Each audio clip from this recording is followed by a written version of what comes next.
푸틴 대통령은 하얼빈 공업대학도 방문해 학생들의 질문에 답했습니다. 하얼빈 공대는 중국의 군사대학 중 하나로 미국의 제재를 받는 곳이어서 서방의 제재에 양국이 공동 대응하겠다는 의미로도 해석됩니다. 푸틴 대통령은 과거 일본을 상대로 중국군과 함께 싸운 소련군 전사자 기념비에도 헌화하고 두 나라의 동맹을 강조했습니다. 이 같은 중러 밀착 움직임에 미국은 중국이 러시아 그리고 유럽과 동시에 좋은 관계를 유지할 수는 없다고 꼬집었습니다.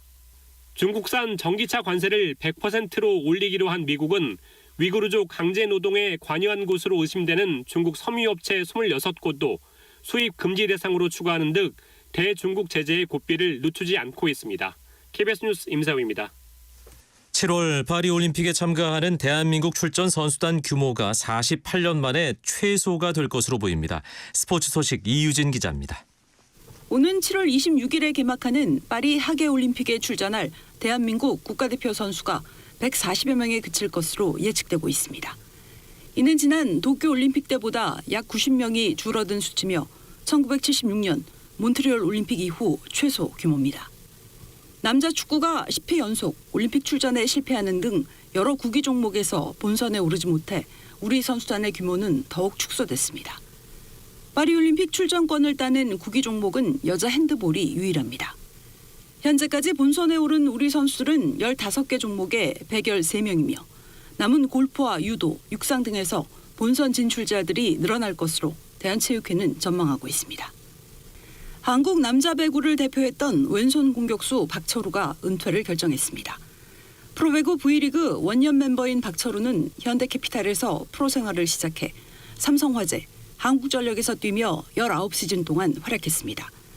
또 V리그 역대 최다 득점 1위, 공격 득점 1위에 올라 있으며 7차례나 소속팀의 우승을 이끌었습니다.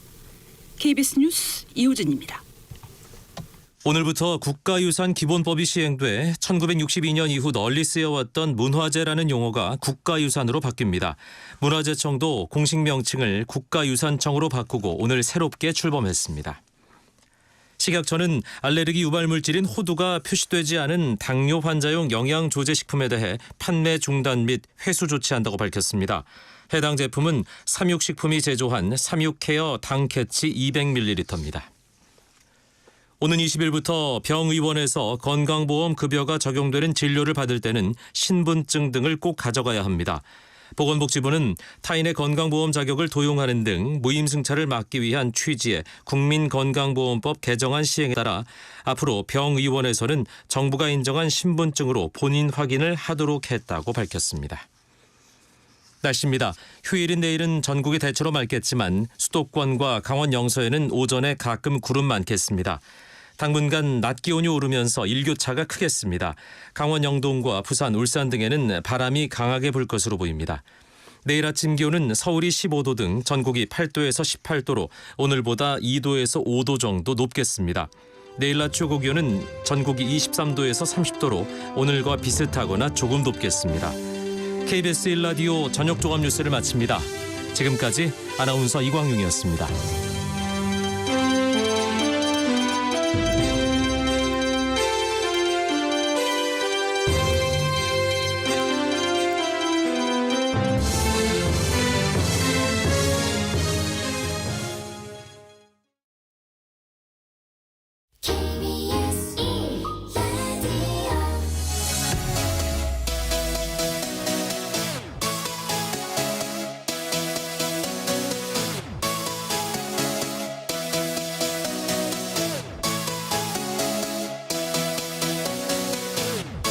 KBS 열린 토론.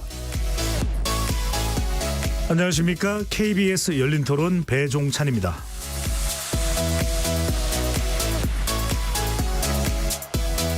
KBS 열린 토론, 오늘은 정치권 밖에서 국회를 바라보는 정치 토크, 국회 외사당 시간입니다. 윤석열 정부 들어 우호적 관계를 유지해오던 한일 관계에 최근 변화의 조짐이 나타났죠. 일본 정부의 두 차례 행정 지도로 촉발된 이른바 라인 야후 사태가 최근 양국 국민과 정치권의 관심을 키우고 있는 상황인데요. 조국 혁신당의 조국 대표가 독도를 방문했고 일본 정부가 유감을 표명하면서 독도가 다시 주목받기도 했습니다.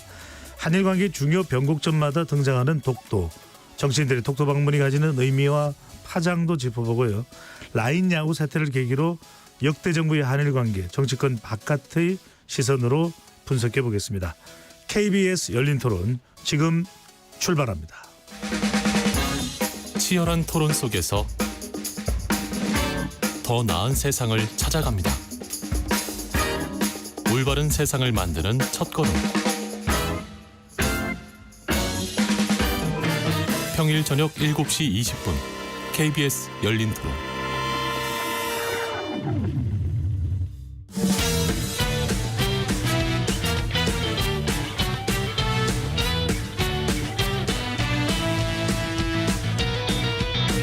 정치 바깥에서 정치를 바라봅니다. 국회 외사당. 오늘 토론 함께해 주실 어벤져스 네 분 소개합니다. 곽용희 한국경제신문 기자 나오셨습니다. 안녕하세요. 김도형 한국일보 정치부 기자 함께합니다. 안녕하세요. 네, 수염이 멋있네요. 이동수 청년정치크루 대표 나오셨습니다. 안녕하십니까. 네, 이은지 문화일보 정치부 기자 함께합니다. 안녕하세요. KBS 열린토론 문자로 참여하실 분은 샵 9730으로 의견 남겨주실 수 있고요. 단문 50원, 장문은 100원의 정보 이용료가 추가됩니다. KBS 1라디오의 모든 프로그램은 유튜브에서도 함께 할 수 있으니까요. 많이 또 들어와 주시고 구독 꾹 눌러주시고 좋아요도 많이 보내주시면 좋겠습니다. 자, 조금 가라앉기는 한 것 같습니다. 3, 4일 전만 하더라도 걷잡을 수 없을 정도로 번져가던 이 라인 야후 사태인데요. 먼저 라인 야후 사태. 자, 경제신문 기자가 좀 누구보다도 더 잘 알겠죠. 지금 어떤 상태입니까, 곽용희 기자? 네, 뭐 라인은 다들 아시다시피 이제 일본에서 이제 우리나라의 카카오톡 같은 기능을 하고 있습니다. 이제 1억 2천만 명이 인구인데 일본 인구인데 이 중에 이제 9,600만 명이 사용을 하고 있거든요. 사실상 전 국민이 사용하는 앱이다 이렇게 봐도 무방한데 이게 네이버 라인이 언제 이제 좀 유명해졌냐면은 2011년 6월에 그 라인 서비스가 출시가 됐는데 이때 동일본 대지진 사태가 터졌었습니다. 그렇죠. 네, 그때 뭐 연락도 안 되고 그렇죠. 전화도 안 되는 그런 상황이었다고 그래요. 맞습니다. 처음에 이제 재난 대응용으로 이게 이제 쓰여면서 인기를 끌었는데 점점 확대를 하죠. 그러다 확대가 되다가 사실 이제 소프트뱅크랑 치열하게 경쟁을 하고 있었습니다. 근데 소프트뱅크가 2019년에 통합을 하자. 왜냐하면 소프트뱅크는 검색 기능은 이제 야후 재팬을 갖고 있어서 활발한데 메신저 기능이 없었습니다. 이제 라인은 반대로 뭐 네이버야 우리나라에서 유명하지만 네이버 라인 같은 경우에 그때 네이버는 이제 일본 시장에서는 검색 기능이 없고 대신 메신저 기능이 활발하니까 둘이 합치자. 그래서 이제 라인과 야후 재팬을 합쳐서 라인 야후라는 회사를 만들고 이제 A 홀딩스라는 모회사를 만들어서 라인 야후의 지분을 64.5%를 갖고 지배권을 이제 행사하기를 하게 됩니다.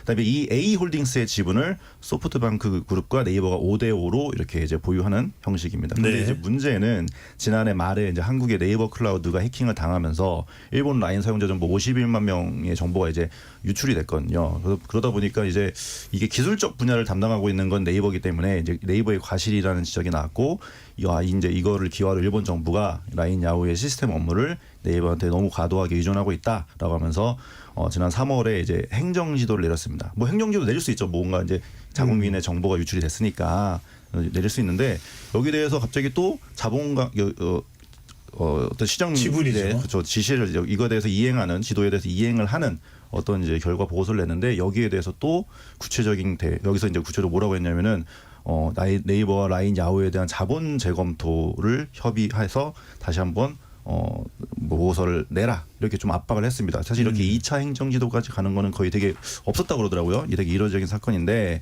그런데 이제 문제는 이제 일본의 행정지도가 뭐 사실은 이제 실효성이 사실 법적으로는 없는 게 원칙입니다. 근데 일본에서는 이게 어떤 의미가 있냐 한국이랑 좀 다른 게 정부 부처가 이제 개인이나 기업한테 어떤 걸 푸시를 할 때 많이 이제 사용하는 어떤 법적인 형식인데 행정 지도죠. 그렇죠. 근데 이제 일본의 그 상명하복 그리고 관료제의 문화랑 엮이면서 사실상 강력한 조치가 돼서 이게 법적으로는 아무 그 어떤 구속력이 없는데 형식적으로 사실적으로는 상당히 구속력이 있는 상당히 좀 일본스러운 어떤 제도 기능을 하고 있고 또 네. 이제 이 라인에 대해서 지시를 낸 총무성 자체가 우리나라 기재부와 행안부를 합쳐놓은 조직이거든요. 그래서 여기 이 이슈 자체는 상당히 이 총무성이 어떤 전향적인 입장을 내놓지 않는 이상 당분간 좀 이어질 것 같고 지금은 약간 소강 상태 아까 우리 소장님 말씀하신 것처럼 소강 상태인데 현재 총무성도 의견을 굽히고 있지 않은 상황이라서 상당히 지금 이제 어떻게 굴러갈지 좀 지켜봐야 되는 상황입니다. 네. 최근에 라인 야후 사태를 일목요연하게 강영 기자가 잘 정리를 해주셨는데요. 그런 표현을 썼습니다. 일본스럽다. 자, 김대현 기자 조금 우리가 냉정하게 본다면 네. 정말 엄청난 일이 벌어져서 그 일이 이렇게 일파만파 학대되는 걸로 해석을 해야 될까요? 아니면 유독 일본이라서 우리 감정까지 북받치면서 실제의 상황보다도 더 크게 인식하고 있다고 봐야 될까요? 일단 상황을 조금 지켜봐야 될 것 같아요. 예. 일단은 행정 지도를 2차례 했다는 것 자체가 뭐 구성 이례적인 일이라고는 하지만은 굉장히 법적 구속력이 있는 건 또 아니잖아요. 예를 들면은 이제 그 대통령실 관계자 같은 경우에 최근에 7월 1일까지 일본 정부에 제출하는 보고서에 네이버 지분 매각 내용 들어가지 않을 것 이렇게 설명을 했고요. 일본에서도 약간 경영권 관점 얘기는 아니다라고 하면서 살짝 그 정리를 하는 분위기거든요. 근데 매각 압박이 있는 거는 분명하죠, 사실은. 근데 그러면 이제 매각을 하지 않았을 때 일본에서 어떤 조치를 취할 가만히 것인가, 있을 거냐. 네, 유무형의 압력을 분명히 행사를 할 것이냐, 혹은 그렇지 네. 않을 것이냐, 그거에 따라 조금 일본에서 뭔가 반응 나온 게 있습니까? 우리는 이제 네이버가 우리 정부에 네. 지분을 매각하지 않겠다라고 이야기를 한 건데 사실 키를 쥐고 있는 것은 일본 정부지 않습니까? 오늘 미츠시마 고이치 주한 일본 대사가 부임을 했는데요. 네. 관련해가지고 이제 이 질문이 나왔잖아요. 이제 라인 사태에 대해서. 근데 총무성의 행정 지도에 대해서 한국 반발이 이어지고 있는데 어떻게 생각하냐라는 취지로 이렇게 물었는데 아무런 대답을 하지 않았다고 해요. 예. 그런 차원에서는 아직까지 좀 ING 상태다라고 좀 지켜봐야 되지 않을까 싶습니다. 근데 이게 꼭 뭐 우리가 일본이라서 이렇게 우리가 반응한다기보다 그 전에 라인이 한국 이제께서 만든 그리고 한국에 이제 서버를 두고 서비스를 하고 있는 거기 때문에 일본에서 저렇게 나오는 것 같아요. 왜냐면은 지금 이 일본 측에서 주장을 하는 게 지금 이 라인 사용하면서 이제 오고 가는 뭐 사진이든 대화든 영상이든 다 한국 서버에 저장되는 거 아니냐, 이래서는 안 되는 거 아니냐라고 이제 그 일본 사회 내에서 얘기가 나오고 있는데 따져보면은 이 글로벌 빅테크 기업들 보면 유튜브도 그렇고 페이스북도 그렇고 그 나라에 서버 두고서 그 나라에서 영업하는 경우는 많지 않잖아요. 뭐 다른 데다 이제 서버를 두고 이제 서비스만 그 나라에서 하는 경우들이 많은데 보면은 뭐 유튜브나 페이스북이나 이런 이제 SNS나 이런 플랫폼들도 일본에서 쓰고 있는데 미국에 있는 이제 기업들한테는 아무 얘기 안 하면서 지금 한국한테만 지금 이러고 있는 상황인 거잖아요. 그래서 약간 좀 만만하게 생각한 게 아닌가, 저는 이런 느낌도 받았습니다. 말씀하시죠. 이제 일본이 현재 좀 냉정하게 보면은 일본이 이제 자국의 데이터 주권을 지키겠다 이러고 있는 거거든요. 이게 사실은 일본만 그러냐? 라고 하면은 아닌 게 이제 미국 같은 경우도 틱톡을 못 쓰게 하고 있잖아요, 사실은. 그러니까 이게 이제 데이터 주권이 요즘에 되게 강화되는 개념이 되고 있거든요. 그렇기 때문에 이제 일본 그냥 냉정하게 이제 제가 일본 표현을 드리는 게 아니고 일본 입장에서 보면은 우리 9,600만 명의 우리 국민들이 쓰고 있는 어떤 모든 대화 내용이 외국에서 관리가 된다. 요거에 대해서는 약간 용납할 수 없는 부분이 있기 때문에 여기에 과연 반한 감정이 섞여 있냐, 이거는 약간 좀 더 지켜봐야 될 문제인 것 같습니다. 네. 네. 자, 이런 가운데 지금 총무상이 누구냐, 이토 히로부미의 후손이다, 이런 이야기도 있고, 이런 역사적인 것과 또 동시에 맞물리면서 조금 가라앉기는 했지만 여전히 그 불씨는 꺼지지 않고 있습니다. 이은지 기자, 국회 과방위에서 라인 사태와 관련해서 긴급 현안 질의를 하기로 했는데 국민이 이미 받아들였어요. 그만큼 이게 우리 국민들 여론에도 영향을 줄 수 있는 이슈라고 판단했기 때문일까요? 네, 맞습니다. 지금 이게 외교 문제로까지 비화하고 있기 때문에 최근에 이제 여권에 좀 악재가 많았잖아요. 좀 또 다른 악재로 부상하는 것을 좀 극도로 경계하는 게 있고요. 그래서 현안 질의를 회피하려 한다라는 인상은 주고 싶지 않았던 것 같아요. 그리고 지금 정부도 라인 사태에 대해서 심각성을 느끼고 있고 적극 대응한다는 기조이기 때문에 여당 입장에서도 현안 질의를 언제까지 회피할 수 없는 상황입니다. 그래서 다음 주에 열겠다고 했는데 사실 이미 네이버가 팔지 않겠다는 입장을 보여서 사건이 좀 진화된 면이 없지 않아요.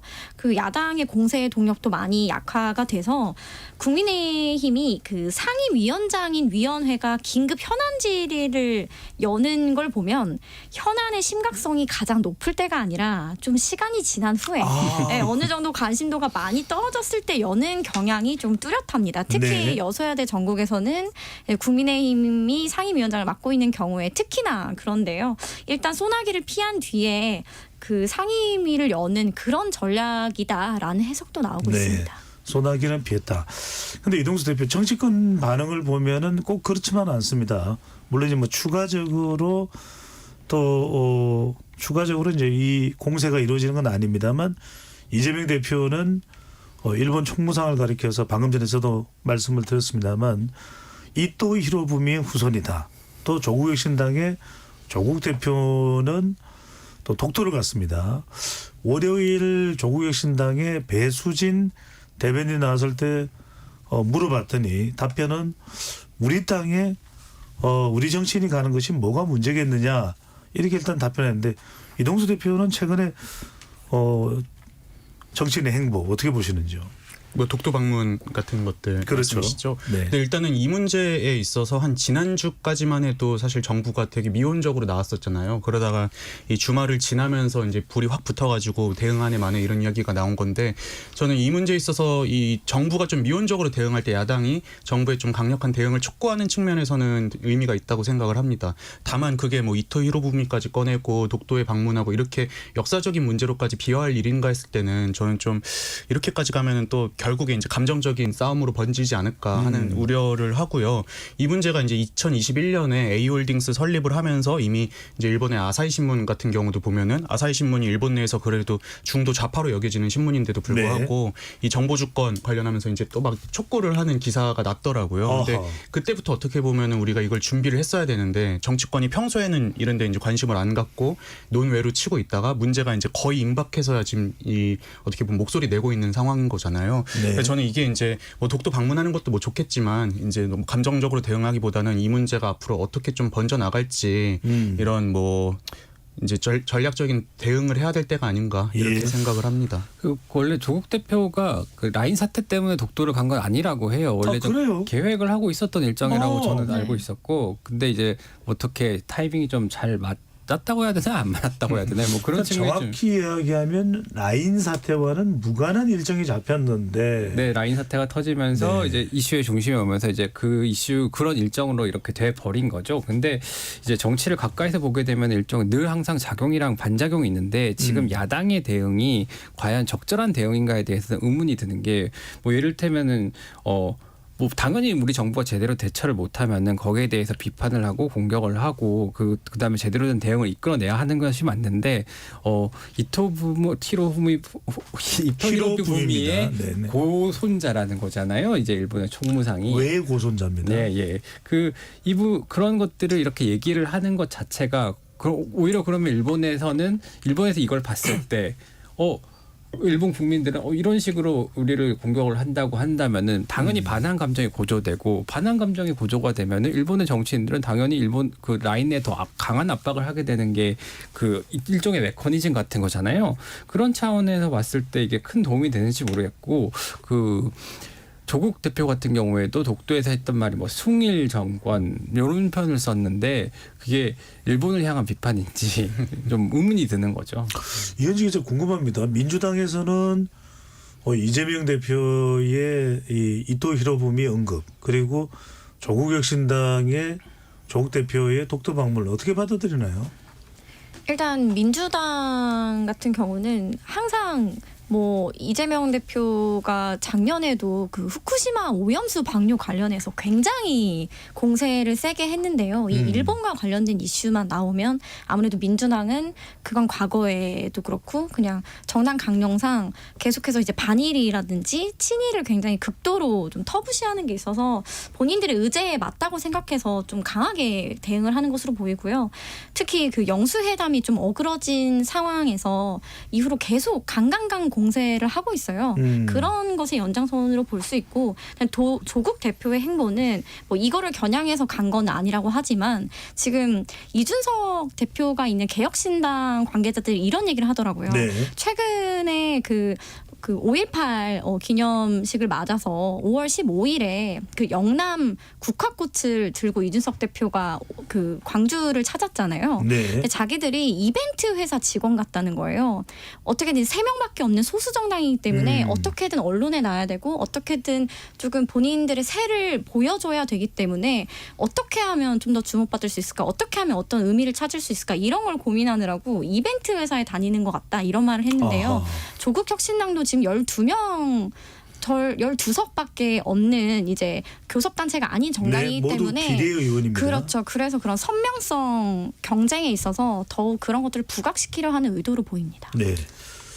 이런 이제 어떤 뭐라 그래 그 길이나 뭐 혐일 어떤 이런 운동이 계속 될 것 같다는 생각이 드는 게 사실 조국혁신당 당선자 비례 3번 중에 이제 구글 출신의 그 이혜인 당선인이 계시거든요. 그래서 제가 그 분이 어떤 말씀을 하시나 들었는데 되게 오늘 이제 라디오에서 말씀하셨던 건데 독도 방문을 언급을 하면서 일본이 독도에 대해서 이 문제를 국제적으로 끌고 가고 싶어서 이러는 것 같다라고 말씀하시더라고요. 약간 이해가 안 갔는데 결국은 일본이 우리를 자극했기 때문에 독도로 받아치는 거는 약간 당연하다는 게 뉘앙스로 말씀하셨고 같은 당의 김준영 의원 당선인도 같이 와가지고 반일로 비치기는 원하지 않는다라면서도 라인이 우리 사이버 영토 독도다.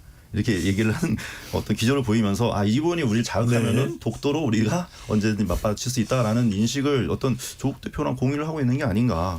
근데 저는 이 문제에 있어서 김준영 비례 조국혁신당 당선인은 더군다나 국립외교원장 출신이기도 한데요. 네.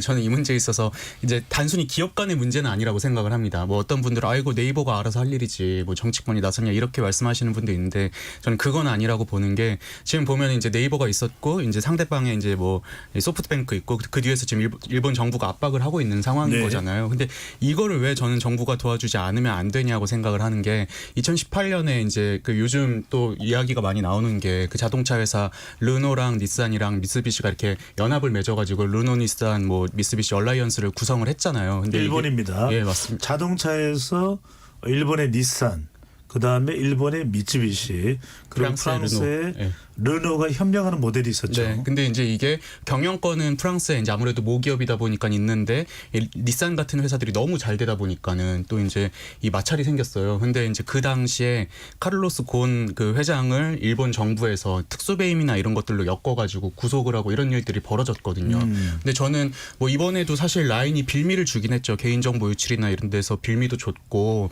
또 털면 또 안 나온 뭐 기업이 어디 있겠습니까? 근데 이런 상황에서 이제 정부가 좀 나서서 지금부터 미리 미연에 이제 좀 목소리를 내주고 우리가 라인 지킬 거다 이런 식으로 나오는 건 전 맞다고 생각을 합니다. 네. 근데 그거를 촉구하는 데 있어서 막 독도나 이런 이토 히로부미 같이 역사 문제를 끌어들이고 감정적으로 대응을 하는 게 얼마나 도움이 될지는 저도 솔직히 네. 잘 모르겠습니다. 오늘 좀 한일 관계의 역사적 대응에 좀 집중을 해서 토론을 좀 끌고 가겠습니다.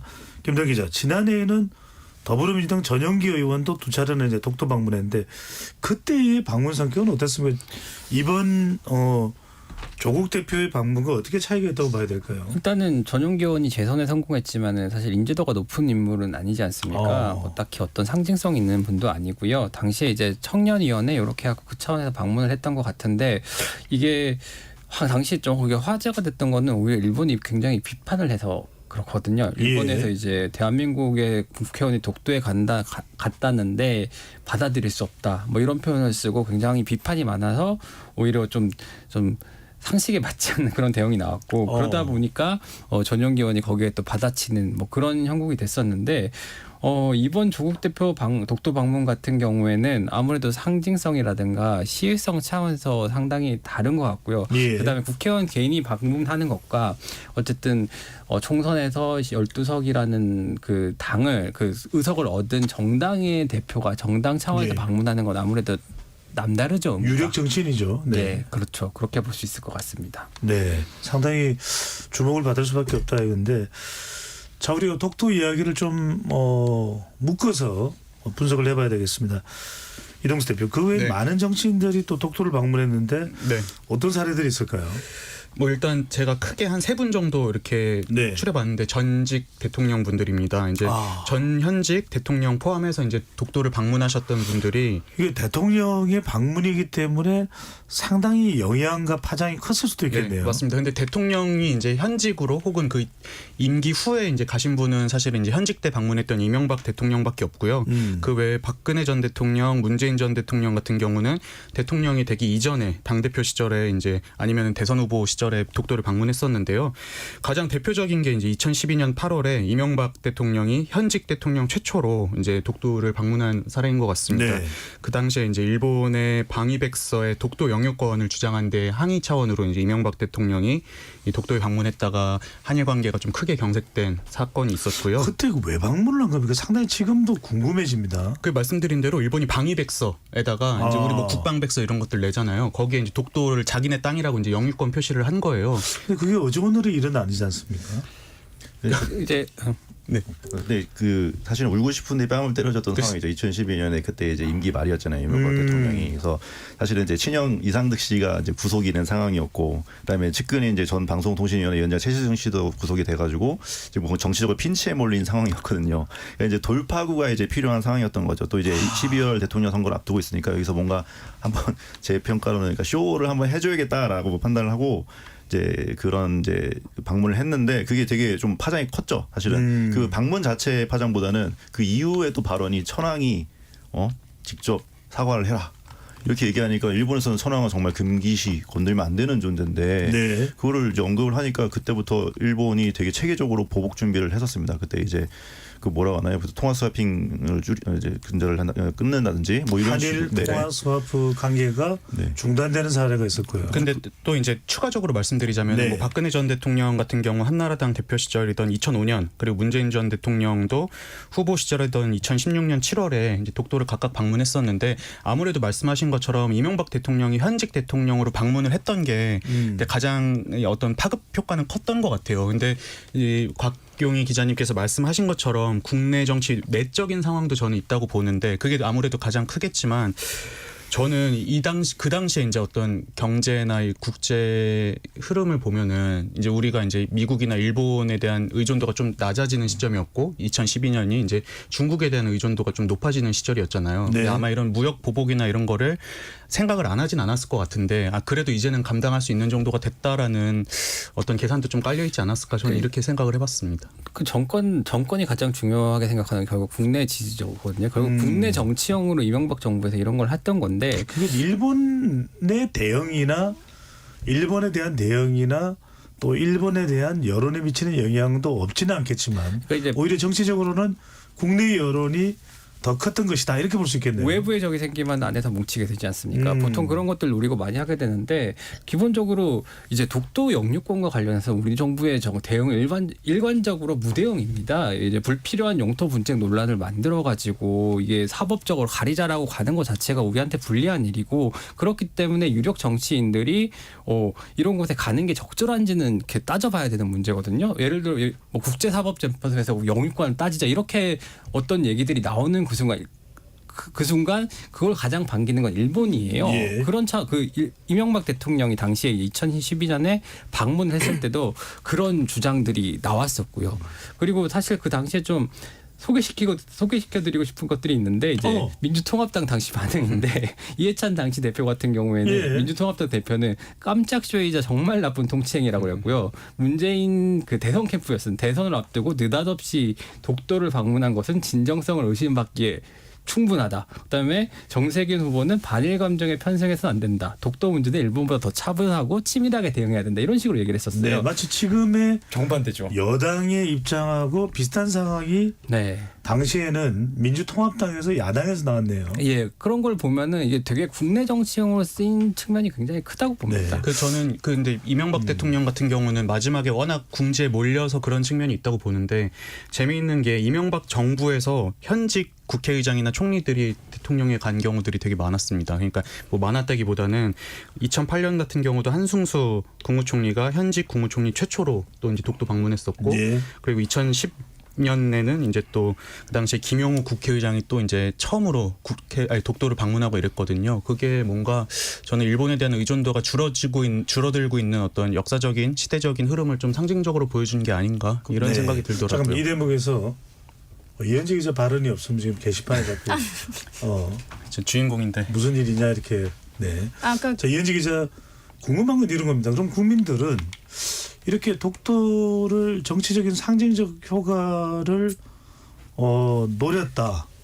뭐 그 또 순수한 취지가 전혀 없다고는 할 수 없겠지만 이런 게 과연 국민들에게 미치는 영향이 뭐 늘상 긍정적이었다, 효과적이었다 이렇게 볼 수 있을까요? 일단 아까 전에 김도영 기자가 문재인 전 대통령이 이제 당시 야당일 때 이명박 당시 대통령이 독도를 찾으니까 이 독도 문제는 굉장히 냉정하게 봐야 된다라고 말을 했다고 했는데요. 문재인 전 대통령은 유력 대선 주자 시절이었던 이제 대선 후보였던 시절에도 네. 2016년 7월에 독도를 방문한 적이 있고요. 광복절을 한 달 앞둔 시점이었는데 이제 영토 주권의 중요성을 되새긴다는 의미에서 무려 2박 3일 일정으로 독도와 울릉도를 찾기도 했습니다. 이런 걸 보면 본인 역시 뭐 어쨌든 대선 주자로서 뭐 이런 것들을 정치적으로 이용하지 않았다라고 보기는 어려울 것 같고요. 그리고 독도라고 하면 좌우 진영을 떠나서 어떻게 보면은 전 국민의 어떤 가슴을 울리는 애잔함이 있는 게 사실입니다. 네. 그래서 정치인들이 그러한 부분을 좀 건드리는 것 같고요. 사실 정치인들이 어떤 감정적인 것을 호소하기 가장 좋은 것도 이러한 역사와 관련한 애환이 아닐까 싶습니다.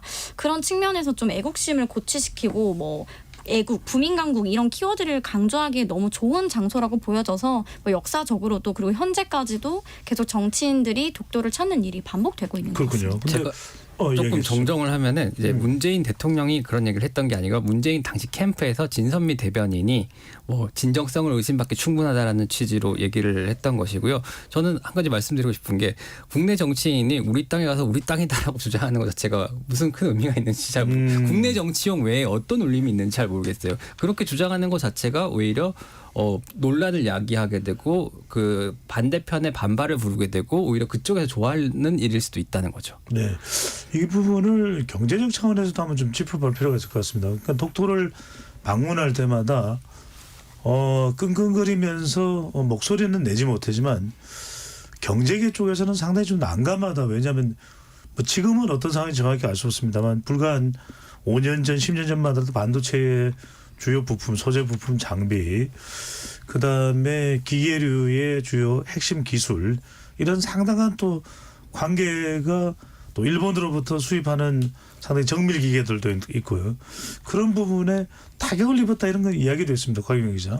그렇죠. 이제 우리가 이제 한일 무역 그 갈등이 있을 때 심각한 타격이 있었던 것처럼 사실은 이제 지금은 뭐 그렇다 아니다라고 가늠할 수 없지만 우리가 이제 일본의 경제적으로 상당히 좀 종속돼 있던 건 사실입니다. 예를 들어서 반도체 중에 이제 주요 부품이나 주요 소재 같은 거는 소부장은 거의 사실상 일본에서 독점적으로 제공하고 있었고, 그다음에 뭐 여러 가지 이제 소재 같은 것도 의존율이 94%에까지 이르는 상황이었거든요. 그러니까 일본이랑 이런 악화가 될 때마다 전전긍긍 할 수밖에 없어요. 그리고 일본이 정부 차원에서 어떤 실질적인 타격을 되게 잘 줍니다. 우리처럼 막 불매운동하는 차원이 아니라 일본은 타격을 주겠다 마음을 먹으면은 아까 말씀드린 송화수화프라든지 아니면은 뭐 그때 우리 화이트리스트 같은 것도 배제하고 있었고, 걔들은 뭔가 정확하게 딱 상황을 정하고 그거에 대해서 타격을 줄 수 있는 걸 딱 꼬집어서 공격을 하는데 반해서 우리는 감정적으로 좀 받아치는 게 있어요. 그러다 보니까는 부딪힐 때마다 경영계에는 솔직히 속이 썩어 들어가는 게 없지 않죠, 사실은. 근데 이게 뚝뚝 떨어지고 실제로 이제 화이트리스트 사건 난부터 주요 10대 기업 시총이 5조가 날라갔잖아요. 그러니까 이런 거를 고민을 했을 때는 경영계의 어떤 고충도 좀 알아줘야 되는 상황인 것 같아요. 이동수 대표 궁금한 게 하실 말씀하시고, 자, 한국과 일본이 이 스포츠 경쟁을 할 때도 보면은 온 국민들은 똘똘 뭉칩니다. 우리의 어떤 역사적인 과거 또 일본의 침탈 이런 걸 생각한다면 피가 거꾸로 쏟지 않을 국민들이 없을 거예요. 하지만 최근에 또 상황을 보면 또 일본의 젊은 세대들은 여행도 많이 가고 또 한일 교류를 적극적으로 해야 된다라는 목소리도 높아지고 좀 이렇게 상반된 현상 어떻게 해석을 해야 될까요? 일단은 방금 이제 배종찬 소장님께서 말씀하신 거는 제가 느끼기에는 그러니까 제가 또 일본에 이제 친구들 좀 있고 한데 이들이 그 정치 문제에 크게 관심이 없는 게 일단 제일 큰 것 같습니다. 일본 특히 이제 2030 세대 같은 경우는 정치에 진짜 무관심해서 제가 이제 2014년에 한 1년 정도 홋카이도 삿포로시에서 이제 산 적이 있는데 그 당시에 이제 민주당 2010년인가 8년에 9년인가 8년에 2009년인가 10년에 민주당이 최초로 이제 정권을 집권을 하면서 하토야마라는 분이 이제 일본 총리가 된 적이 있어요. 네. 근데 제가 그분이 마침 또 홋카이도 출신이더라고요. 그래서 그 지역 친구들한테 하토야마 총리 여기 출신이더라 이러니까는 이 친구들이 자기도 모르는 걸 제가 어떻게 하냐고 그렇게 얘기를 할 정도로 일단 정치 문제에 크게 관심이 없는 게 큰 것 같고요. 그리고 워낙 이제 요즘 한류 드라마라든지 케이팝 이런 것들 때문에 이제 한국 문화에 대한 어떤 호감도가 높아진 측면이 또 이제 말씀하신 문제에 대해서 이제 이런 역사 논쟁이나 이런 것들이 있을 때 어느 정도 비호감을 상쇄하는 기능을 하는 게 아닌가 저는 이렇게 생각이 들었습니다. 그리고 이제 아까 곽용희 기자님께서 말씀하신 대기업들이 뭐 좀 타격을 입고 이런 부분 기업적인 측면에서의 타격도 큰데 저는 이 소상공인 분들이나 자영업자분들의 타격도 되게 크다고 많이 느꼈어요. 제가 이제 아까 14년에 삿포로에서 살았다고 말씀드렸잖아요. 그때 이제 한식당에서 일을 했었는데 그 당시에 사장님이 자기 그 2012년 이명박 대통령 방문 이후로 진짜 힘들었다고 사람들이 이제 아예 안 오더라 그 말씀을 해주시더라고요. 그래서 저는 그때 그 말씀을 들으면서 느낀 게 정치인들이 독도에 방문하고 이렇게 뉴스에 화제가 되고 하면서 뭐 속이 시원한 것도 있겠지만 또 안 보이는 곳에서 이렇게 좀 자영업자나 소상공인 분들의 피해도 꽤 크겠구나. 그럼 과연 어떻게 하는 게 옳은 것일까는 좀 고민을 하게 되더라고요. 네, 그렇군요. 그렇다고 해서 우리가 일본으로부터 부당한 그런 처사를 묵과할 수는 없는 것이고 김동 기자 이제 이야기를 좀 돌아와서 자 일본이 과연 이 라인 야후의 일본 정부에 제출하는 보고서에서도 지분을 매각한 것은 포함되지 않았다고 합니다. 그런데 자 과연 이제 정부의 대응입니다. 상당히 정부는 왜 발빠른 대응을 안 했느냐라고 하는 부분에 상당히 또 단호한 목소리가 대통령실의 성태윤 정책실장으로부터 나오긴 했는데 정부는 어떤 대응을 했어야 했고 지금부터는 어떤 대응을 해야 될까요? 일단은 여론에서 그런 그 언론을 통해서 그런 문제가 제기되기 전에 어떤 문제가 있었는지 상당수 파악을 했어야 되는 거고요. 그리고 거기에 맞춰가지고 이제 여당이랑 이제 같이 좀 발을 맞춰야 된다라고 생각을 그렇게 생각을 하는데 제 개인적으로 그 여당 출입하면 느꼈던 거는 국민의힘은 아무런 준비가 안 돼 있었어요. 정말로. 왜냐면은 그 사건이 터졌을 때부터 이제 거의 지도부가 와야 된 상태였잖아요. 비대위원 막 갓 임명되거나 임명되기 직전부터 이렇게 불거졌으니까요. 그러면서 이제 대변인 논평도 제대로 안 나오고 그다음에 그 정부 여당의 유기적인 협조가 전혀 안 된 상태였고 대통령실도 약간 비슷했던 것 같아요. 총선 참패라는 어떤 큰 그 파도를 맞았기 때문에 거기에 대해 매몰돼 가지고 국내 정치 현안을 어떻게 해결해야 될까 하면 조금 좀 많이 골몰했던 게 아닌가라는 좀 추측이 됩니다. 뭐 그런 점에 있어 가지고 정부 여당의 대응이 초기에는 미흡했던 게 사실이고요. 정부도 조금 억울한 부분은 있을 수 있는 게 사실은 네이버가 입장이 명확하지가 않았어요. 이제 사실은 매각에 대해서 그렇게 초반에 부정적이지가 않았거든요. 왜냐면은 사실은 이제 일본이 이게 딱 행정지도 나온 순간에 네이버 아마 이렇게 느꼈을 거예요. 제가 공교롭게 이제 어제 판교분들이랑 저녁을 먹었는데 자, 일본이 이제 네이버 라인 같은 경우는 이제 라인 앱을 통해서 기존 사업을 확대를 하고 이제 펼쳐나가려는 정책을 이제 AI라든지 이런 쪽으로 여러 가지 사업을 다각화하려는 목표가 있었는데 자, 일본이 이렇게 발목을 잡아버리면은 일단 여기서 팔지 않고 버티더라도 사실상 앞으로는 좀 버티기가 쉽지 않습니다. 네, 팔면은 뭐 당연히 이제 라인이나 남남이 되는 건데 그 상황에서 한국 기업이 일본에서 새롭게 전진 기지를 잃어버린 상황에서 새롭게 확장을 한다?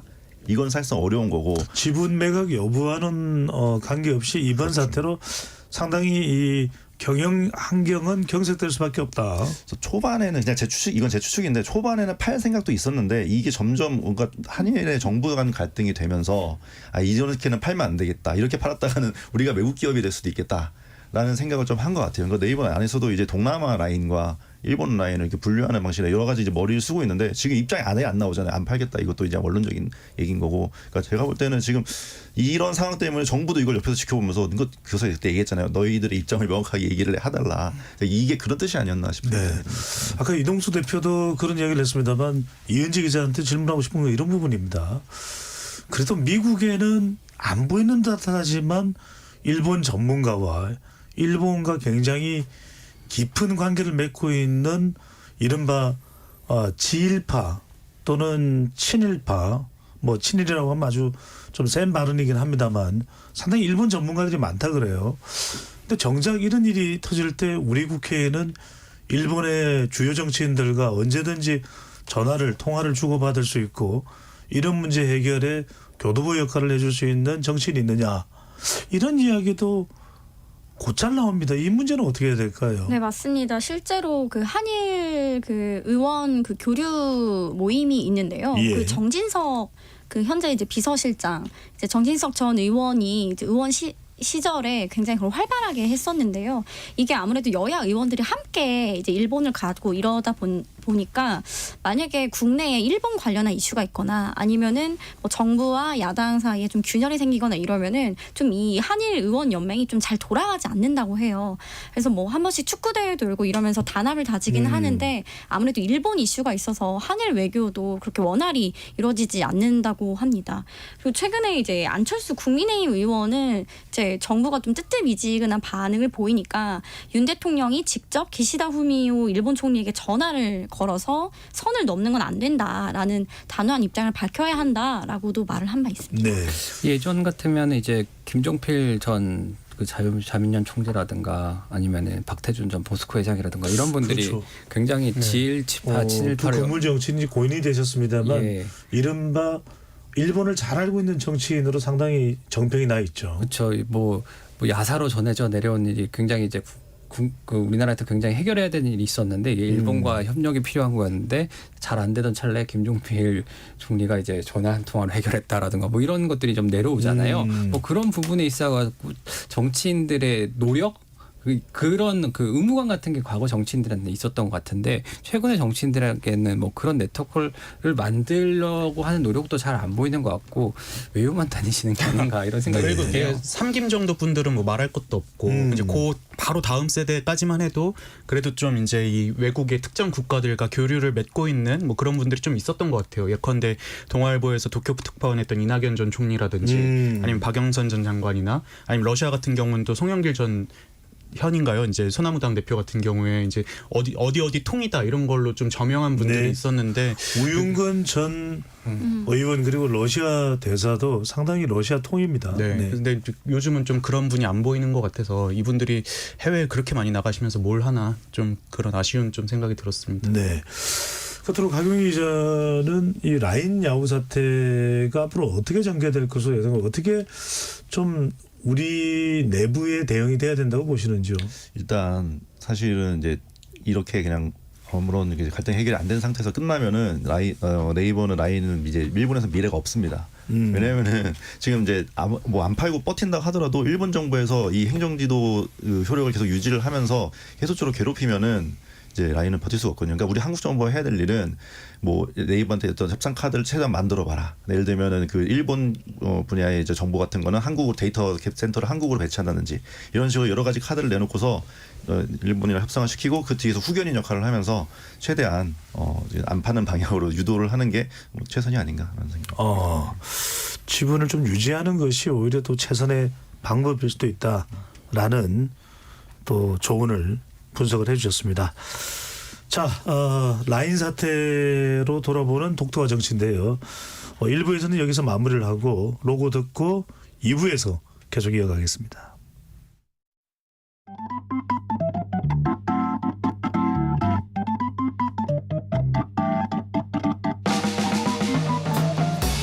세상을 바꾸는 질문, 열린 토론이 시작합니다. KBS 열린 토론은 언제나 열려 있습니다. 단문 50원, 장문 100원의 유료 문자 샵 9730 그리고 KBS 어플리케이션 콩으로 여러분의 의견을 남겨주세요. KBS 열린 토론 국회 외사당 2부 이어가겠습니다. 1부에서는 라인 사태로 독도와 정치, 과연 정치적으로 독도를 방문하는 것이 놓여있는 한일 간의 민감한 현안을 해결하는데 실질적인 도움이 되는가 여부에 대해서 짚어봤습니다. 스튜디오에 김도영 한국일보 기자, 이동수 청년정치크루 대표, 이은지 문화일보 기자, 곽용희 한국경제신문 기자 네 분과 함께하고 있습니다. 자, 일부에서 조금 못한 이야기인데요. 이은지 기자가 한일 의원연맹이 교류가 곧 있을 거라는 이야기가 소식이 전해졌다고 합니다. 어떤 내용입니까? 네, 그 김영주 이제 현 국민의힘 이제 의원과 이제 일부 여야 의원들이 오는 15일부터 22일까지 3박 4일 일정으로 일본 도쿄 시즈오카를 방문할 예정이라고 예. 합니다. 그 과거 조선통신사들이 이제 걸었던 길을 좀 걷고 온다는 취지인데요.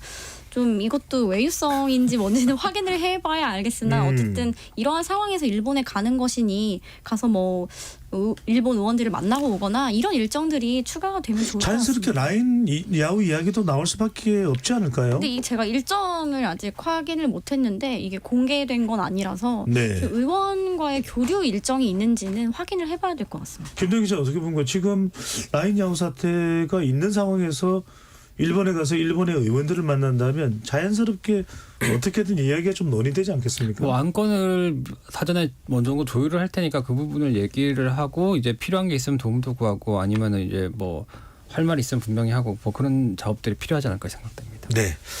자, 윤석열 정부에서 한일 관계를 이야기하는 것은 강제징용에 대해서 우리 국내 기관이 대신 변제를 해주는 상당히 오랫동안 민감한 문제였죠. 지금도 여전히 정치적 논란은 있습니다만 윤석열 대통령이 상당히 파격적인 선택을 해서 제3자 변제안으로 우리 기관에서 강제징용 배상금을 해결해 주면서 한일 관계가 급진전했다는 평가를 받고 있습니다. 한편으로는 여전히 한일 관계가 또 언제 어떻게 변할지 모른다라고 하는 그런 또 걱정과 기우도 있습니다.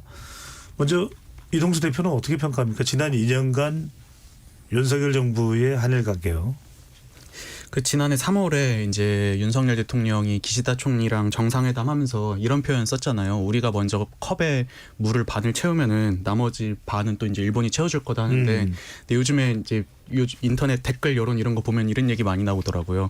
컵에 물 반 채워줄 줄 알았더니 컵 치워버렸다고. 그래서 지금 사실 지금의 한일 관계가 좋다라는 거는 정치적으로 좋아진 건 저는 거의 없다고 생각을 합니다. 오히려 그냥 민간 교류가 늘어나고 또 엔저 때문에 우리나라 국민들이 일본 여행 많이 가고 또 일본에서는 케이팝이 사랑받고 이런 것들 때문에 한일 관계가 좋다고 우리가 느끼는 거지. 네. 실질적으로 역사 문제라든지 이런 지금 라인 사태도 그렇고 해결된 게 뭐가 있을까 했을 때는 뭐 딱히 이렇게 정치권이 하는 건 없지 않나 저는 이렇게 보여집니다. 코로나 국면 이후에 상당히 이제 교류는 활발해졌다라고 얘기를 합니다만 엔데믹 현상인지 아니면 또 양국 관계가 개선돼 물론 이제 상당히 표면적으로는 상당히 또 관계가 개선됐다고 또 볼 수밖에 없어 보이기도 하고 곽영 기자는 어떻게 보시는지요? 네, 뭐 지난해 한국이 좋다는 일본인이 37%였는데 이게 역대 최대 기록이었다고 하더라고요. 그리고 이제 뭐 이제 윤 대통령, 윤 정부의 이제 대일 이제 외교 정책의 성과로 많이 꼽는 게 사실은 이제 뭐 한일 군사정보보호협정 지소미 완전 정상화 그리고 이제 안보협력 강화, 근데 북한 뭐 미사일 정보 같은 거 공유하게 되고 그다음에 경제적인 측면에서는 이제 화이트 리스트 이제 복구가 되고 그다음에 통화 수합 재개 이런 게 이제 뽑히는데 저는 이게 조금 과다평가 아까 이동수 대표님처럼 생각하는 게 과다평가됐다고 생각을 하는 게 약간 기저효과죠. 그러니까 문재인 정부 때 너무 이제 바닥을 쳤으니까 뭘 해도 이제 그것보다 나아 보이는 상황이었던 거지 실제로 해결된 게 많지는 않다는. 그렇다면 문재인 정부 때의 한일 관계는 어땠는데 그때하고 좀 비교해서 설명을 해주면 어떨까요?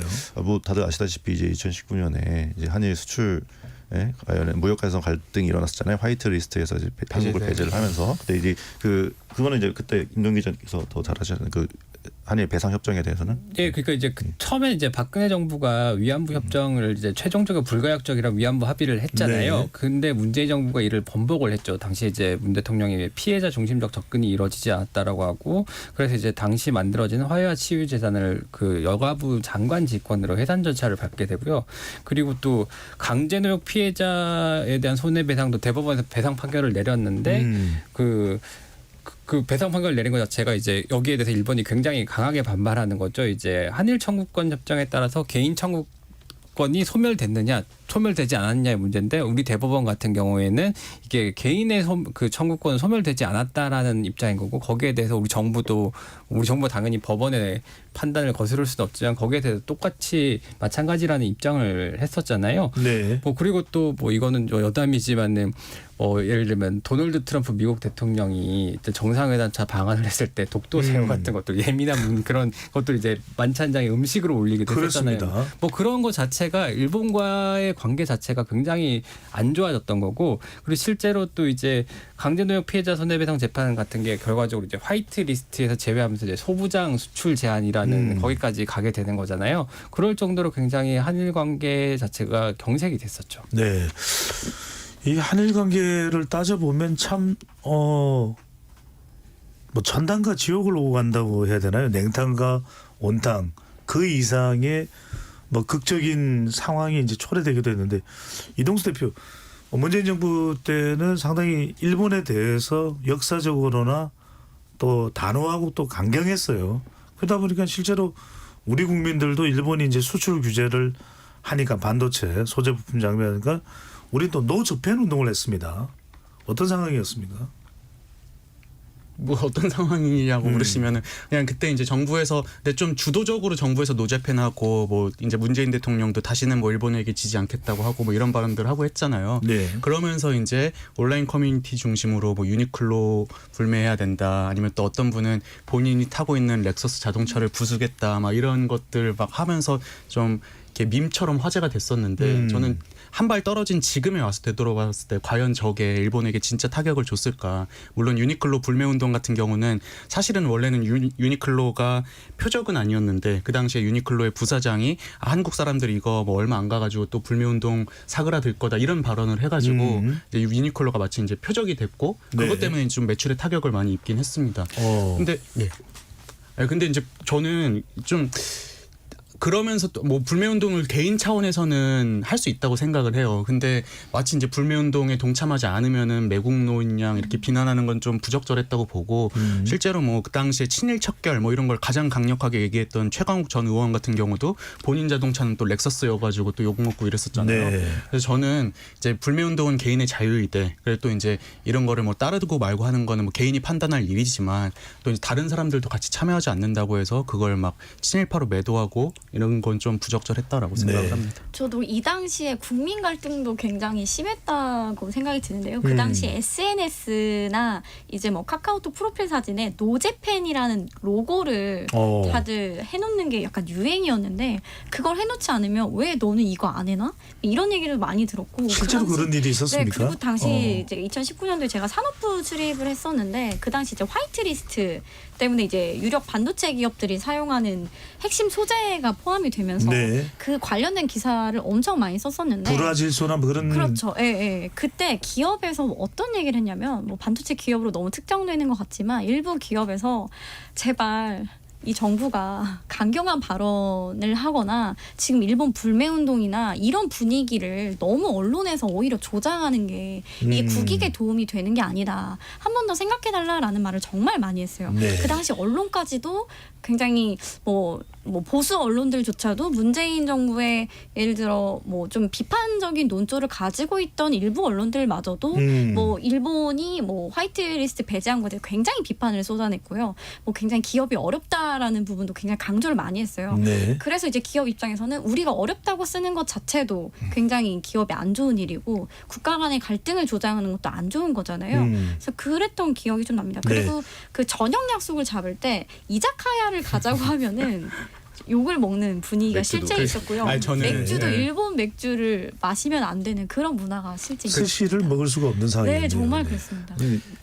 최근에 이제 조국 대표가 다시 독도를 가면서 당시 화제가 됐던 뭐 밈 같은 것들이 되살아나고 있는데 예를 들면 조국 대표가 썼던 그 볼펜이 제트스트림이라는 일본제 볼펜인데 뭐 그런 것들을 다시 해갖고 그 다시 소모적인 논쟁이 그 되살아나는 그런 조짐이 보이더라고요. 그런 것들은 좀 이제 지양해야 되지 않을까 생각이 돼요. 전 그때 제일 어이없었던 게 뭐냐면은 모 포털 사이트에 되게 대규모 일본 여행 카페가 있었어요. 네. 근데 거기서 노제팬을 하는 거예요.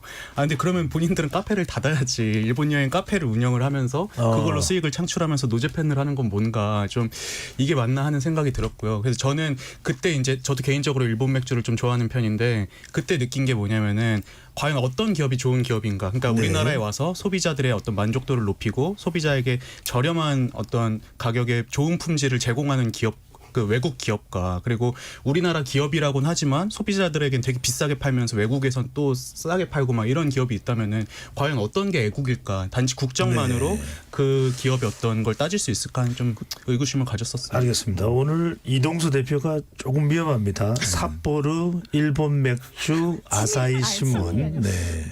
좀 약간 말을 보태면은 경쟁, 그러니까 일본 같은 경우에는 그 조치를 할 때 되게 치밀한 게 이제 경쟁국에 대한 감정적인 보복 같은데 잘 보면은 그 경쟁국에 대한 경제적 제재를 통해서 실질적으로 타격을 주고 꺾어버리는 거를 되게 잘 해요. 그 이번에 이제 화이트리스트, 그때 이제 화이트리스트에 한국 제외할 때도 고시로 없앴잖아요, 애들이. 근데 이 고시로 없애니까는 자기들이 생각해도 외부에서 막 다른 나라에서 비판을 하니까 이런 식으로 외교를 하냐. 고시라는 것은 네, 일본에 공식적으로 이제 행정적으로 알리는 걸 이야기합니다. 그렇죠. 네. 그러면 그 고시 뭐 시행령 같은 거죠. 이렇게 자기들 정부 차원에서 조치를 하는 걸로 하니까 이게 이제 외부적으로 비판을 받으니까 2019년 이후에 애들이 경제안전보장법이라는 걸 만들어서 유럽이 할 수 있는 공식적인 권한을 법에다 또 박아버립니다. 그러니까 얘들은 되게 치밀하고 일본은 되게 치밀하고 명확하게 이제 정밀 타격을 할 준비를 하고 있는데 우리는 그냥 불매운동하고 있는 거는 솔직히 약간 좀 무기대등의 문제가 온나는 상당히 좀 아쉬운 그런 상황이었죠. 네, 한일 관계가 상당히 좀 균형감이 있었다 이렇게 평가를 내리는 시기가 김대중 전 대통령과 당시에 일본의 수상이었던 오부치, 이른바 김대중 오부치 관계를 얘기를 많이 합니다.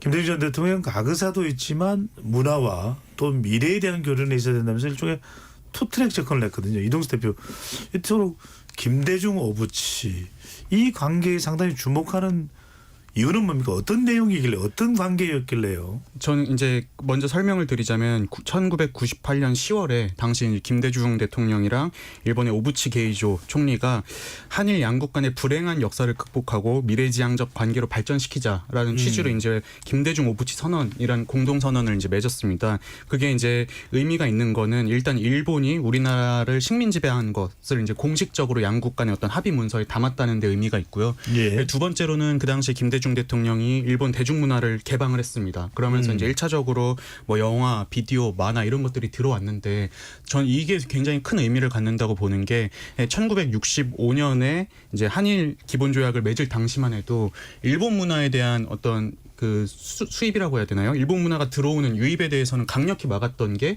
이제 우리나라가 일본 문화에 먹힐 수도 있다. 약간 이런 위기의식 같은 것들이 있었거든요. 실제로 1966년에 기획조사부가 낸 자료에서 네. 국정 정상화에 따르는 일본의 정신적 침투에 대한 여론이라는 보고서를 냈는데요. 여기서 이제 일본 문화가 유입될 경우에는 우리가 이제 거기에 동화될 수 있다 이런 우려를 표했어요. 제가 봤을 때 90년대까지는 우리가 식민 지배의 역사도 있었고 문화적으로 아직 약하니까는 일본 문화를 함부로 개방하면 안 된다라는 위기의식이 있었던 반면 이제 김대중 정부 때부터는 본격적으로 그래도 한국이 좀 어떻게 보면 그 당시만 해도 중진국 이상으로 이제 올라서던 시점이었잖아요.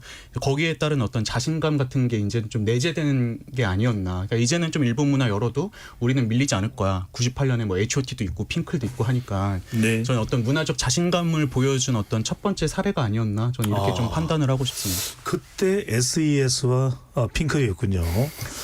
자, 그러면은 그리고 아까 곽용희 기자가 얘기한 지난해 일본의 한국에 대한 인식이 37%인가 역대 가장 높았다는 것도 조사 결과를 좀 한번 개요를 찾아서 여러분들께 여론 설문조사 결과일 테니까요 소개를 해드렸더라고. 그러면 김대중 전 대통령 이후에 노무현, 이명박, 박근혜, 문재인 정부까지 돌아보면 한일 관계 어떻게 한번 정리를 해볼 수 있을까요? 일단은 이제 결과적으로 셔틀 외교라는 걸 좀 찾아봐야 봐야 될 것 같은데 셔틀 외교라는 게 갔다 왔다는 그 외교죠. 예, 맞습니다. 보통 이제 양국의 정상이 1년에 한 번씩 이렇게 같이 방한을 하고 방위를 하는 이런 식의 그 외교인데요. 이게 한일 셔틀 외교가 노무현 정부 때인 그 2004년에 처음 시작됐어요. 그래갖고 노무현 대통령하고 고이즈미 주니치로 일본 총리가 1년에 한 번씩 상대국을 번갈아 가면서 방문하기로 했고, 그래서 먼저 고이즈미 총리가 제주도를 찾았고, 그리고 여기에서는 뭐 북핵 문제 평화적 해결을 위해 공조한다라는 합의를 이끌어냈고요. 그 다음에 같은 해 노무현 대통령도 일본 가고시마를 찾았는데, 여기는 이제 고이즈미 전 총리의 이제 아버지 고향이기도 합니다. 그래서 뭐 넥타이도 안 매고 편안하게 하다가 큐슈입니다. 일본의 큐슈 지역입니다. 네. 다음 해에 바로 이제 또 이게 중단이 돼요. 이제 고이즈미 총리가 일본의 이제 야스쿠니 심사를 참배하면서 그 이제 셔틀 외교도 중단되고 양국 관계도 굉장히 얼어붙고요. 그러다가 이제 이명박 정부 들어와서 이제 복원이 됩니다. 이제 후쿠다 야스 일본 총리가 이명박 대통령 취임식에 참석을 했고요. 2달 뒤에 이명박 대통령도 일본을 찾았습니다. 뭐 이런 식으로 가다가 이번에는 셔틀 외교를 중단시킨 게 이제 이명박 전 대통령이었는데, 독도 방문으로 인해 가지고 일본에서 셔틀 외교 하지 않겠다라고 하고 네. 뭐 그런 식으로 이제 교류도 많이 끊어졌었죠. 그러다가 박근혜 정부 같은 경우에는 예. 상당히 일본이랑 사이가 안 좋았죠. 거의 뭐 양국 정상 간의 그 교류도 거의 없었고, 이제 왜 그랬습니까? 따지고 보면은 박근혜 정부가 시작되면서 그때 일본의 총리가 아베인가요? 어렴풋이 그런 생각이 그렇죠. 듭니다. 예, 네네.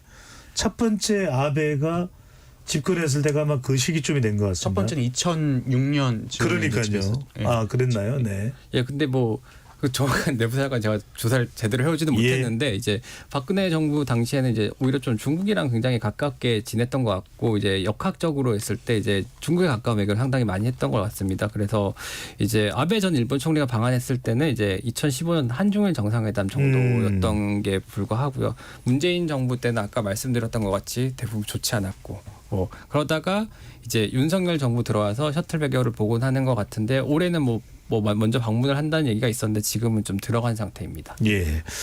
곽용 기자, 궁금한 게 우리가 뭐 이제 뻔히 아는 것도 있습니다. 일본과 한국이 그렇게 틀어질 수밖에 없는 것은 정말 일제 강점기라고 그러죠. 우리가 지난 36년, 물론 이제 그 이전에 임진왜란, 또 왜구들의 침탈, 뭐 한두 건은 아니겠습니다만, 가장 우리 국민들에게 깊숙한 상처를 준 것은 바로 36년간의 강점기였습니다. 수탈, 그리고 창씨 개명, 우리 국민들이 결코 잊을 수가 없을 텐데, 또 좀 더 정확하게 따져보면은 일본과의 관계에서 꼭 결정적인 타격을 주는 어떤 원인이 되는 변수들, 무엇이었다고 봐야 될까요?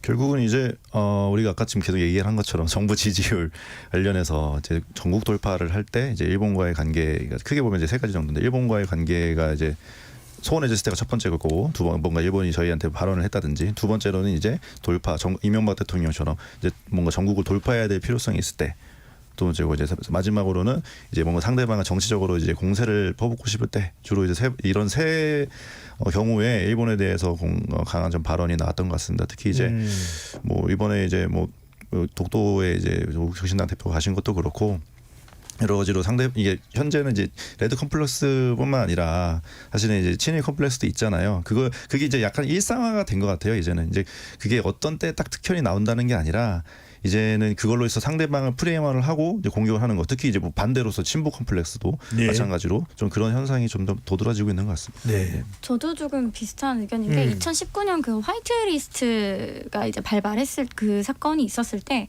어떻게 보면 문재인 정부의 무능 프레임으로도 갈 수 있었거든요. 외교적인 무능, 왜 정부가 이런 것들을 제대로 대처하지 못하느냐, 너무 반일 정서만 키워서 이렇게 가는 것 아니냐.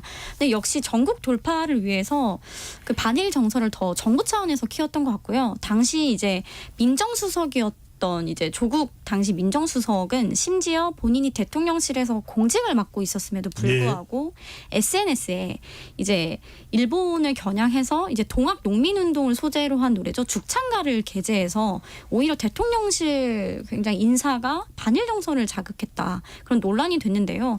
이제 뭐 일반 정치인들은 뭐 야당 의원이 그 당시 여당 의원들 뭐 개인이 올릴 수는 있겠지만 문제는 조국 대표가 당시 대통령실 민정수석이었다는 점에서 더 논란이 컸죠. 토착 외교 이야기도 나왔었어요. 네, 그렇죠. 그래서 대통령실 참모로서 국익이 달린 외교 문제에서 굉장히 큰 영향력을 미칠 수 있는 자리에 있음에도 불구하고 그런 위치에서 먼저 정부가 나서서 반일 여론몰이에 나섰다는 건 좀 비판할 지점이 아닐까 싶습니다. 이동수 대표 이 부분이 좀 궁금합니다. 그 전에 곽용희 기자가 인용을 했던 조사 결과는 동아시아 연구원과 일본의 민간 연구소인 겐론에서 작년 8월부터 9월까지 한국인 1,008명, 일본인 1,000명을 대상으로 한 한일 국민 상호 인식 조사에서 한국의 호감을 보이는 일본인이 37%로 역대 최고 수준이다. 이렇게 조사된 결과를 말씀드렸습니다. 자, 조국 혁신당의 조국 대표 그러면 이제 지금은 정치인입니다만 알려져 있기로는 법에 대한 전문가. 그래서 서울법대를 나오고 유학을 거쳐서 서울대 교수로 재직을 최근까지도 해왔던 말 그대로 법 전문가입니다. 그런데 민정수석으로 이러면서 토착 외교를 이야기하고 최근에는 독도를 가고 일본에 대한 프레임을 설정하는 배경은 뭐라고 봐야 될까요? 저는 지지층 결집의 목적이 가장 크지 않나 이렇게 생각이 됩니다. 일단 그 조국 대표를 지지하는 이제 핵심 지지층들 같은 경우 연령대로는 한 40, 50대 그리고 이제 뭐 직업군으로 따졌을 때는 블루 칼라보다는 화이트 칼라 뭐 이런 분들이 주로 지지를 하고 있는 것으로 보여지는데 이분들이 아무래도 이런 반일이나 이런 데 조금 더 이제 민감하게 반응하고 지지하는 것들이 있기 때문에 조국 대표가 더욱더 편하게 이렇게 또 행보를 할 수 있는 게 아닌가 저는 이렇게 생각을 하고 있습니다. 네. 김동현 기자 궁금한 게 두 가지 질문 좀 드릴게요. 왜냐하면 이 궁금한 게 좀 연관되어 있는 것 같아서. 근데 상당히 우리는 좀 의아한 것이 유독 다른 국가는 물론 이제 일본과의 특수관계가 있겠습니다만 다른 국가는 이렇게까지는 프레임이 안 만들어지는데 같은 민주당 정권이라도 김대중 정부에서는 상당히 일본에 대해서 유연했고 유화적이었고 또 문재인 정부에서는 중국에 대해서는 상당히 개방적인데 또 일본에 대해서는 상당히 준엄한 또 잣대가 되어지고 또 한편으로는 뭐 친일파로 낙인 찍히는 정치인들도 있고 사실 이 친일과 관련된 부분이 상당히 정치권에서는 굉장히 중요한 기준이 된단 말이거든요.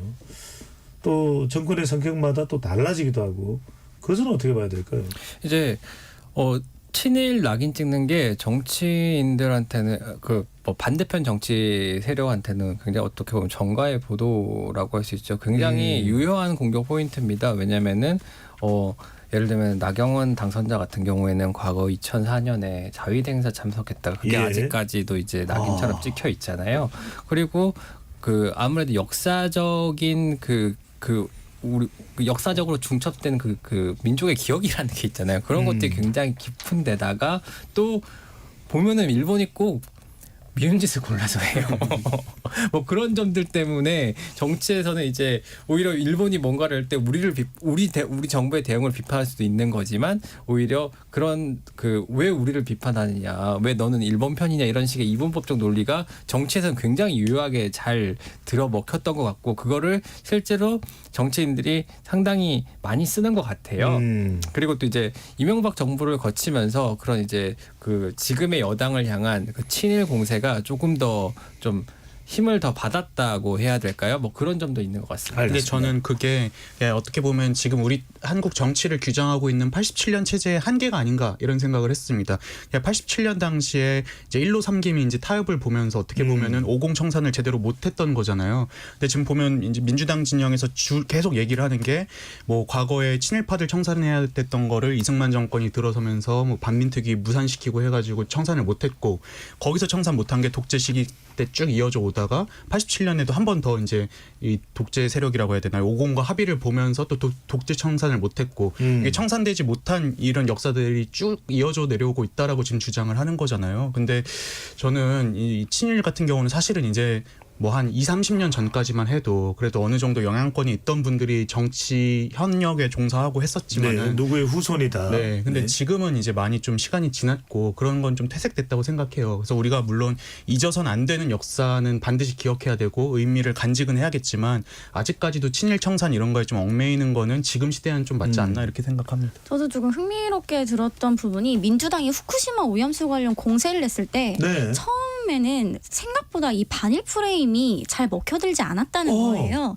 그래서 초반에는 이 후쿠시마 오염수 방류 관련해서 이재명 대표부터 시작해서 지도부들이 계속해서 이야기를 하는데도 뭔가 이게 이슈화가 안 됐다고 합니다. 특히 그 대선에서 진 이후에 지방선거에서 굉장히 민주당이 밀었던 게 후쿠시마 방류였거든요. 예. 근데 이 프레임을 어떻게 바꾸니까 먹혔냐면 우리 아이들이 먹는 음식에 이게 들어갈 수 있습니다. 그때부터 반응이 오기 시작했다는 거예요. 그러니까 아까 말한 것처럼 이제는 반일보다는 어떤 특히 2030이나 4050 주부들 중심으로는 조금 더 실리적인 부분에서 그런 것들을 건드려야지 반일이라는 것보다는 그런 부분을 많이 약화되지 않았나 그런 이야기를 민주당 관계자가 해줬는데 좀 흥미롭게 들었던 것 같습니다. 예. 일본 한일 관계 또 일본 관련 이야기를 하다 보니 뭐 한도 끝도 없습니다. 특히 이제 최근의 경향은 2030 세대들 이른바 MZ 세대들은 반일보다는 반중 감정이 뭐 더 크게 나온다는 이야기도 나올 정도인데 자, 또 뭐 우리가 중국 이야기를 하게 되면 이 부분도 집중적으로 다뤄보도록 하고요. KBS 열린 토론 윤석열 정부의 한일 관계 어떻게 앞으로 전개해 나가는 것이 정치권에서 더 필요한 일일까? 네 분이 한 30초씩 이야기를 40초씩 이야기를 하는 걸로 해서 마무리를 할까 합니다. 먼저 곽영희 기자. 앞으로의 한일 관계 상당히 뭐 민감한 일들도 많습니다. 어떻게 헤쳐나가야 될까요? 이 심상정 의원이 지난해 했던 발언인데 이것을 한번 소개를 좀 해드리려고 하는데 외교나 안보를 국내 정치에 이용하는 세력이야말로 가짜 안보고 나라 말아먹을 만한 리더다. 이런 말씀하셨는데 저는 100번 공감하고 그리고 예전에 이제 반미 친미 논란이 있을 때 유행했던 단어 중에 용미라는 게 있었잖아요. 반미 친미에서 머무지 말고 미국을 이용하자. 그래서 이 한일 관계도 이제 반일 친일 이렇게 가지 말고 용일의 관계로 좀 가자 이렇게 좀 제안드리고 싶습니다. 용일. 네. 네. 이현지 기자. 저는 오늘 최근에 이제 보도가 난 게 국방부, 외교부, 행안부에서 계속해서 이제 정부 문서에 독도 영유권을 잘못 기록해서 좀 논란이 됐습니다. 네. 5일 전쯤에. 그래서 그런 사소한 것부터 바꿔야 하지 않을까.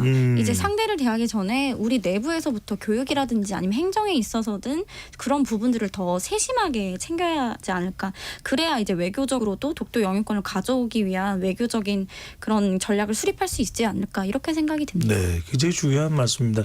독도가 과연 뭐 지리적으로 어떤지 실제 KBS는 계속해서 독도의 모습을 계속 또 보여주고 있기도 하고요. 김동희 기자. 뭐 저도 뭐 같은 생각인데요. 이제 국내 정치용으로 이제 그 한일 관계를 이용하려는 게 사실 굉장히 많이 보입니다. 이제 외부의 적이 있으면 내부가 뭉치게 마련인데 특히나 일본이라는 외부의 적을 설정할 경우에는 정말 유례없이 많이 뭉치고 그럼 지지층의 결집을 굉장히 도모할 수 있거든요. 근데 그렇게 해서 과연 국익에 도움이 되는 것이 무엇인가를 좀 진지하게 고민하고 정치인들이 행동해 줬으면 좋겠어요. 네. 삿포로. 네. 또 그 얘기 하나 더 하겠습니다. 제가 10년 전에 홋카이도에 그 후라노라고 인구 네. 한 4-5만밖에 안 되는 소도시가 있어요. 거길 갔는데 어떤 할머니가 저한테 한국인이냐 그렇다니까 자기 한국의 장근석 되게 좋아한다고 막 이런 말씀을 해주셨거든요. 근데 제가 그때 느낀 거는 김구 선생이 예전에 그런 말씀하셨잖아요. 이 문화의 힘으로 이 한국이 이제 아시아의 강한 나라로 발돋움했으면 좋겠다. 전 문화와 경제의 힘으로 우리가 그 길을 할 생각을 해야지 반일 선동 이런 건 옳지 않다 이렇게 말씀드리고 싶습니다. 이동수 대표가 장근석 닮았다는 이야기를 하고 사뭇 놀랐습니다. KBS 열린 토론 이것으로 마무리하겠습니다. 지금까지 KBS 열린 토론 배종찬이었습니다.